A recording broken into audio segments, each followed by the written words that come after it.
Kuna vijana wengi ni vibaka. Vijana wengi ni nani jamani? Umri wako umefika, yeye anajifanya Samsoni. Anajifanya nani jamani? Kila anakoteremkia na uchu. Punga mkono kama tuko pamoja. Umri ukifika wa kuoa, fanyaje jamani? Ukiteremkia sijui wapi kule kwenye uwanja wa ndege, makanisa ya kule ni wapi?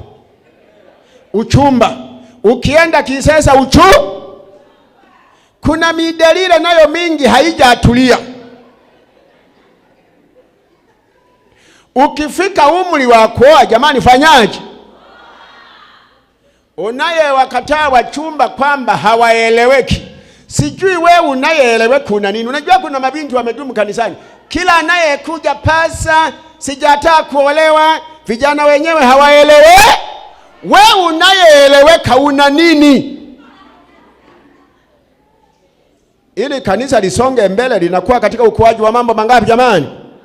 Linakuwa katika swala ya kibiolojia, kwa kuzaa, kwa kuona na kwa kuhubiri Injili. Kanisa linakuwa kwa mambo makubwa mangapi jamani? Zaidi mkaongezeke muijaze nini?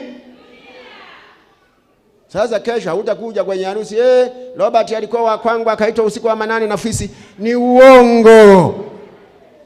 Wewe jitokeze oga, you never know, kesho ikawa siku ya kwa